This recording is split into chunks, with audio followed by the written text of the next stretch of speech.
ഒരു കഥയിലൂടെ നമുക്ക് ഇന്നത്തെ സെഷൻ ആരംഭിക്കാം. മീര വളരെ ഉത്തരവാദിത്വം ഉള്ള ഒരു വീട്ടമ്മയായിരുന്നു. നല്ലൊരു മകളായിരുന്നു, മരുമകളായിരുന്നു, ഫ്രണ്ടായിരുന്നു. എല്ലാവർക്കും അവരെ വളരെ ഇഷ്ടമാണ്. കാരണം ഏതൊരു കാര്യത്തിനും അവർ നോ എന്ന് പറയില്ല. പാചകം, ഫാമിലി, ഹെൽത്ത്, കുട്ടികളുടെ പഠനം, പാർട്ട് ടൈം ജോബ്, മറ്റു കാര്യങ്ങൾ, അങ്ങനെ ഫുള്ളി എൻഗേജ്ഡ് ആണ് അവർ എപ്പോഴും. മറ്റുള്ളവർക്ക് മീര ആത്മവിശ്വാസത്തിന്റെയും ത്യാഗത്തിന്റെയും ഒരു മാതൃകയാണ്. പക്ഷേ ഉള്ളിന്റെ ഉള്ളിൽ അവർ എപ്പോഴും ഒരു ടയേർഡായിരുന്നു. എല്ലാ ദിവസവും രാവിലെ എണീക്കുമ്പോൾ അവരുടെ മനസ്സിന് വല്ലാത്ത ക്ഷീണമായിരുന്നു. അവരുടെ മനസ്സ് പേരറിയാത്ത എന്തിനോ ഒന്നിനു വേണ്ടി തേടുകയായിരുന്നു. ലൈഫിൽ എന്തോ ഒന്നിനെ മിസ് ചെയ്യുന്നത് പോലെ. പലപ്പോഴും അവർ അവരുടെ വീടിന്റെ ജനാലകളിൽ കൂടി നോക്കിക്കൊണ്ടിരിക്കും. മഴ പെയ്യുന്നത് നോക്കി, പക്ഷികളുടെ സൗണ്ട് കേട്ട് അങ്ങനെ ഇരിക്കും. ആ സമയത്തെല്ലാം അവരുടെ ഉള്ളിൽ തന്നെ നിശബ്ദമായി ഒരു ചോദ്യം ഉദിക്കും. എനിക്ക് വേണ്ടിയുള്ള ജീവിതം ഞാൻ എപ്പോഴാണ് ജീവിക്കാൻ തുടങ്ങുക? ചെറുപ്പകാലം മുതലേ മീരയെ പഠിപ്പിച്ചത് ഒരു നല്ല പെൺകുട്ടി എല്ലാവരെയും സന്തോഷത്തിന് മുൻതൂക്കം കൊടുക്കണം, ഉറക്കെ സംസാരിക്കില്ല, തൻ്റെ സ്വപ്നത്തിനേക്കാൾ ഫാമിലിക്കാണ് ഇമ്പോർട്ടൻസ് കൊടുക്കേണ്ടത് എന്നെല്ലാം. അതുകൊണ്ട് തന്നെ മീര തൻ്റെ പാട്ട് പഠിക്കാനുള്ള ആഗ്രഹം മാറ്റിവെച്ചു. ചെറുതായി എഴുതുമായിരുന്നു, യാത്ര ചെയ്യാൻ വളരെയധികം ആഗ്രഹമുള്ള ഒരു വ്യക്തിയായിരുന്നു. ഇതെല്ലാം മാറ്റിവെച്ചു. കുട്ടികളെല്ലാം വളർന്ന് വലുതായി കഴിഞ്ഞാൽ പിന്നെ ഞാൻ എൻ്റെ ആഗ്രഹങ്ങൾ നടത്തും എന്ന ഒരു നിലപാടായിരുന്നു. പക്ഷേ കുട്ടികൾ വളർന്നതിനോടൊപ്പം ഉത്തരവാദിത്വവും രണ്ടിരട്ടിയായി. അവരുടെ ഉള്ളിലുള്ള ആഗ്രഹങ്ങൾ എന്നേക്കുമായി നിശബ്ദമായി. ഒരു ദിവസം വൈകുന്നേരം മീരയുടെ മനസ്സ് വല്ലാതെ ഇങ്ങനെ സങ്കടപ്പെട്ടിരിക്കുകയായിരുന്നു. അപ്പോൾ അവരുടെ ടീനേജ് മോൾ അഞ്ജു മുറിയിൽ വന്ന്, അമ്മ അമ്മ കരയുകയാണോ എന്ന് ചോദിച്ചു. ഇല്ല മോളെ, ഇല്ല, ഞാൻ ഓക്കെയാണ്, ഒരു കുഴപ്പവുമില്ല എന്ന് പറഞ്ഞു. ഞാൻ ഹാപ്പിയാണെന്ന് പറഞ്ഞു. പക്ഷെ അവർക്കറിയാം അവരുടെ ഉള്ളിൽ അവർ ഒട്ടും ഫൈനല്ല, ഹാപ്പിയല്ല, ഒട്ടും ഓക്കെ അല്ല. അന്ന് രാത്രി മീര ഒരു സ്വപ്നം കണ്ടു ഞെട്ടി ഉണർന്നു. സ്വപ്നത്തിൽ അവർ ഒരു ഇരുട്ടായ കാട്ടിനുള്ളിൽ പെട്ടുപോയതുപോലെ അവർക്ക് പുറത്തേക്കുള്ള വഴി അറിയുന്നുണ്ടായിരുന്നില്ല. ആ സ്വപ്നം അവരിൽ എന്തോ ഒന്ന് സൂചിപ്പിച്ചു, എന്തോ ഒന്ന് തിരിച്ചറിഞ്ഞു. മീര എപ്പോഴും താൻ സ്ട്രോങ് ആണ് എന്ന് അഭിനയിക്കുകയായിരുന്നു. അതുകൊണ്ട് തന്നെ ഉള്ളിൽ ഒരു പോരാട്ടമായിരുന്നു. ശരീരവും ഈ പോരാട്ടത്തിന്റെ സൂചനകൾ കാണിച്ചിരുന്നു. ഇടയ്ക്കൊക്കെ തലവേദന, ബോഡി പെയിൻ, ഫീവറൊക്കെ ഇങ്ങനെ വരുന്നത് പോലെയുള്ള ഒരു തോന്നൽ, എപ്പോഴും ക്ഷീണം, ഉറക്കക്കുറവ്. ഇതൊന്നും അവരുടെ ശരീരത്തിന്റെ വീക്ക്നെസ് ആയിരുന്നില്ല. അത് അവരുടെ സോൾ അവരോട് പറയുന്നതാണ്, മീര എൻ്റെ അടുത്തേക്ക് തിരിച്ചു വരൂ എന്ന്. അടുത്ത ദിവസം രാവിലെ മീര കണ്ണാടിയുടെ മുന്നിൽ നിന്ന് എന്നിട്ട് ആദ്യമായിട്ട് ആ സത്യത്തിനെ അക്സെപ്റ്റ് ചെയ്തു. ഞാൻ ഹാപ്പിയല്ല, എനിക്ക് എന്നെ തന്നെ നഷ്ടപ്പെട്ടു, എനിക്ക് വേണ്ടത് വേറെ എന്തോ ആണ്. അങ്ങനെ പറഞ്ഞപ്പോൾ അവർക്ക് എന്നുമില്ലാത്ത ഒരു സമാധാനം, ആശ്വാസം ഉള്ളിൽ തോന്നി. അവരുടെ ഹൃദയം അവരോട് പറഞ്ഞു, താങ്ക് യു, എൻ്റെ വാക്ക് ഇപ്പോഴെങ്കിലും കേട്ടല്ലോ എന്ന്. അന്നു മുതൽ മീര ചെറിയ ചെറിയ സ്റ്റെപ്സ് എടുത്തു തുടങ്ങി. ദിവസവും 30 മിനിറ്റ് പാട്ട് പാടാനും പഠിക്കാനും മാറ്റിവെച്ചു.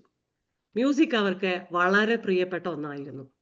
അവരുടെ ഇമോഷൻസ്, ഫീലിങ്സ് എല്ലാം ഒരു നോട്ട് ബുക്കിൽ എഴുതാൻ തുടങ്ങി. അത് പതുക്കെ അവരുടെ ഒരു ചെറിയ കളക്ഷൻസ് ഓഫ് പോയംസ് ആയി മാറി. അവരുടെ കോളനിയിൽ ഒരു ഫംഗ്ഷനിൽ ഒരു കുക്കിംഗ് ചെയ്യാൻ വേണ്ടിയിട്ട് അവരോട് ചോദിച്ചപ്പോൾ അവർ ആദ്യമായി നോ എന്ന് പറഞ്ഞു. പകരം ആ ദിവസം അവർ പൂർണ്ണമായിട്ട് റെസ്റ്റ് എടുത്തു. ചെറിയ മാറ്റങ്ങളാണ്, പക്ഷേ നല്ലൊരു ഫീലായിരുന്നു അവൾക്കുണ്ടായിരുന്നത്. അവൾ പാട്ട് പഠിക്കുമ്പോൾ ഹസ്ബൻഡ് ചോദിക്കും, എന്തിനാണ് ഇങ്ങനെ കഷ്ടപ്പെട്ട് പഠിക്കുന്നത്, റെസ്റ്റ് എടുത്തൂടെ ആ സമയത്ത് എന്ന്.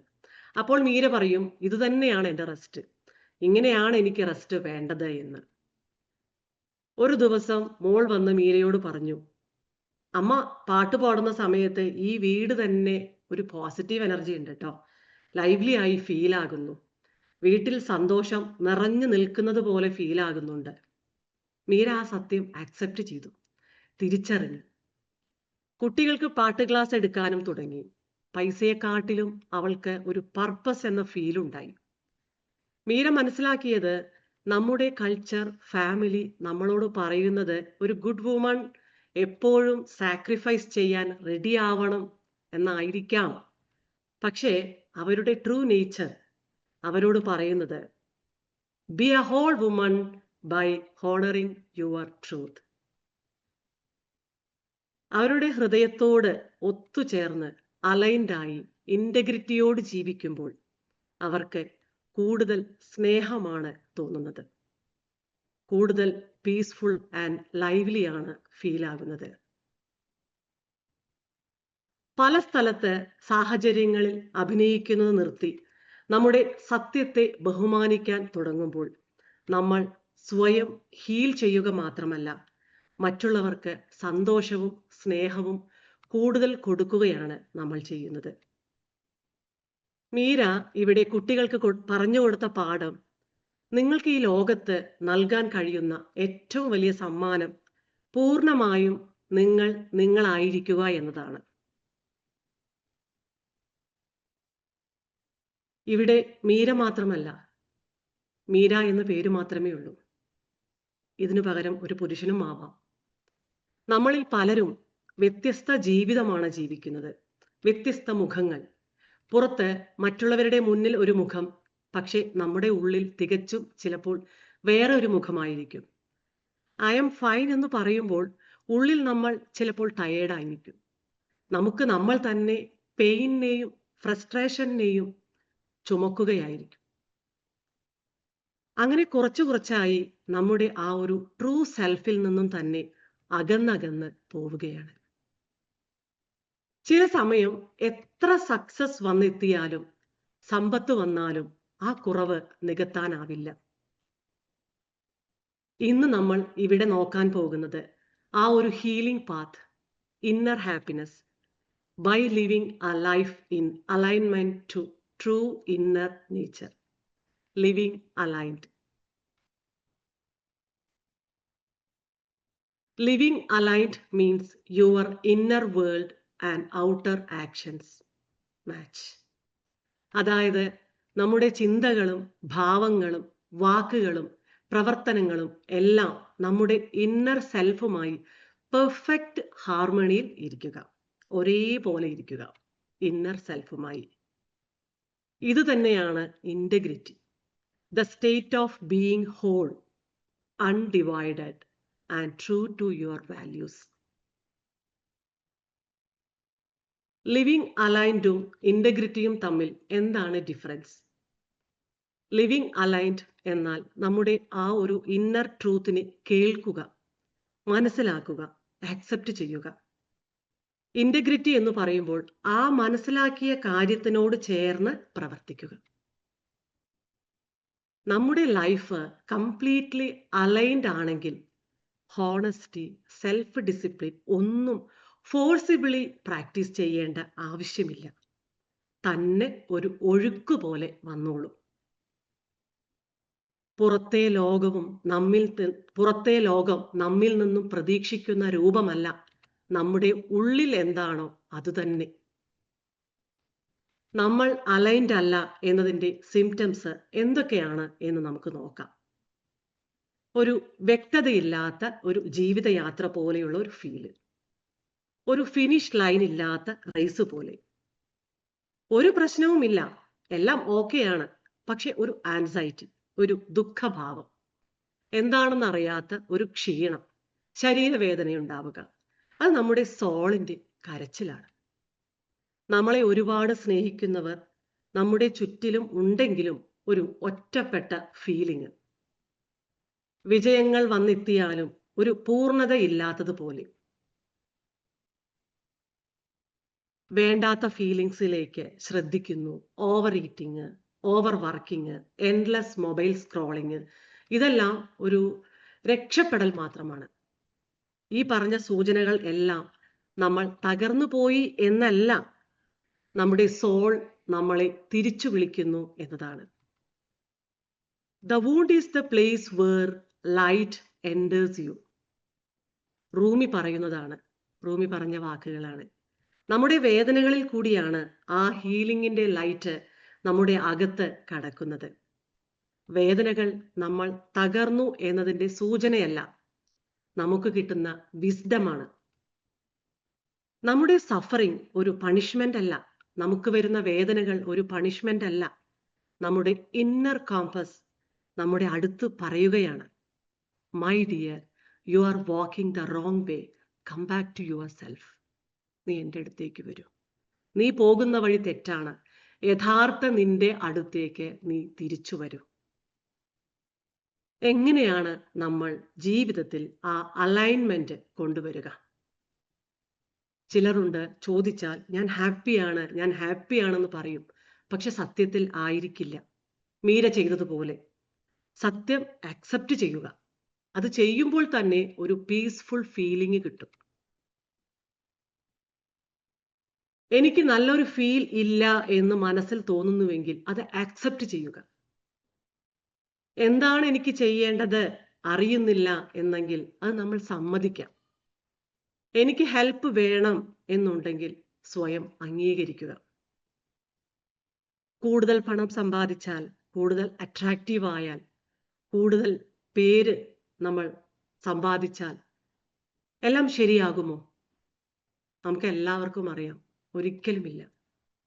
No matter how high you climb that mountain of success, emptiness waits at the top. നമ്മുടെ യാത്ര എന്തിനു വേണ്ടിയുള്ളതാണ് എന്ന് നമ്മൾ അറിയണം. ആ യാത്രയുടെ ഡെസ്റ്റിനേഷൻ അത് തന്നെയാണോ യഥാർത്ഥത്തിൽ നമുക്ക് വേണ്ടത്?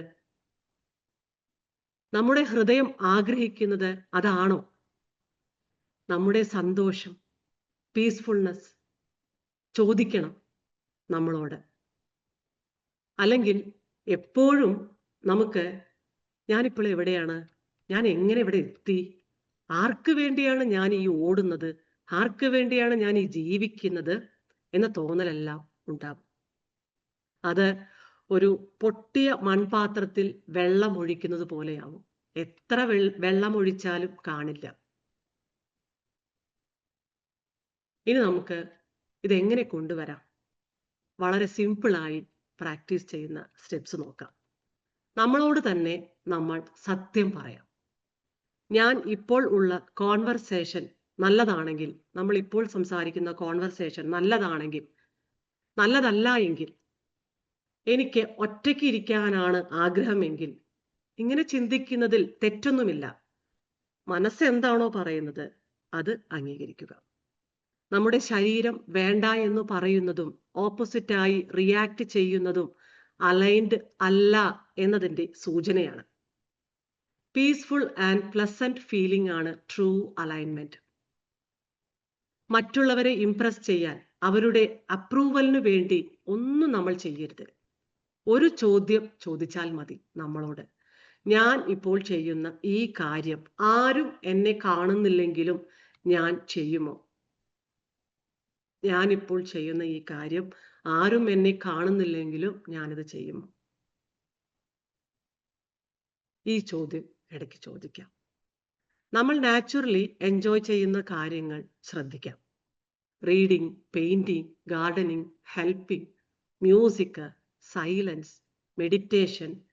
ഓരോരുത്തർക്കും അവരുടെ ഇന്നർ താല്പര്യം പോലെ ഇതെല്ലാം നമ്മുടെ ട്രൂ സെൽഫിന്റെ നേച്ചറാണ്.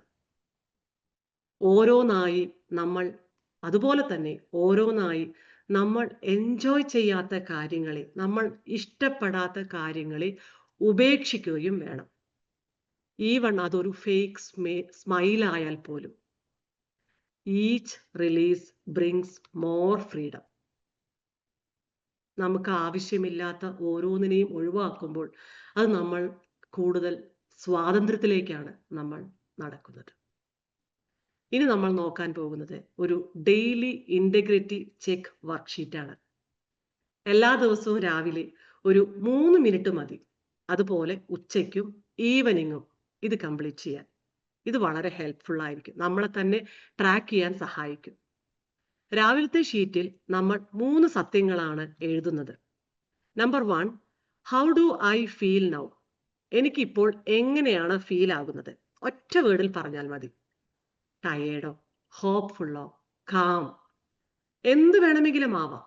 നമുക്ക് എന്താണോ ആ സമയത്ത് ഫീൽ ആകുന്നത് അതുപോലെ നമുക്ക് എഴുതാം. രണ്ടാമതായി, ഇന്ന് എനിക്ക് അത്യാവശ്യം വേണ്ടത് എന്താണ്? റെസ്റ്റ് ആണോ, ഫോക്കസ് ആണോ, അതോ അല്ലെങ്കിൽ പേഷ്യൻസ്, ക്ഷമയാണോ? നിങ്ങൾക്ക് എന്താണോ തോന്നുന്നത് അത് എഴുതുക.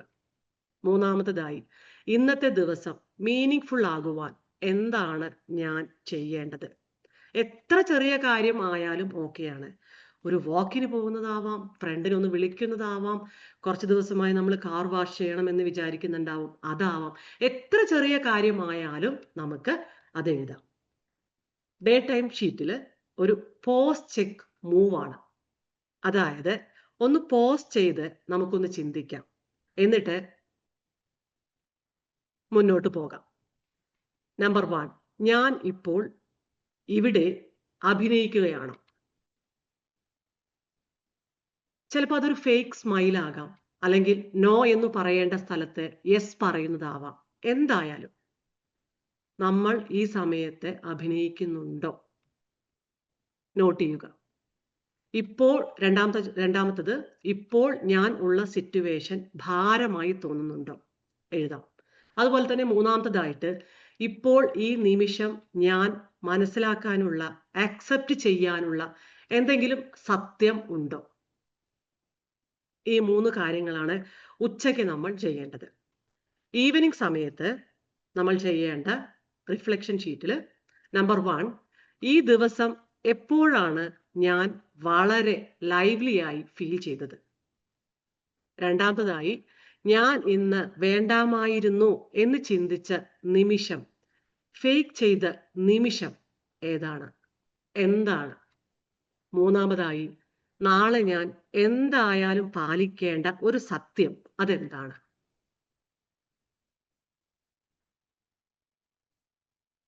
ഈ ഈ ഒരു പ്രാക്ടീസ് നിങ്ങൾ ചെയ്യുമ്പോൾ നിങ്ങൾക്ക് തന്നെ ഈ ഒരു ട്രാക്കിലേക്ക് എത്താൻ സാധിക്കും.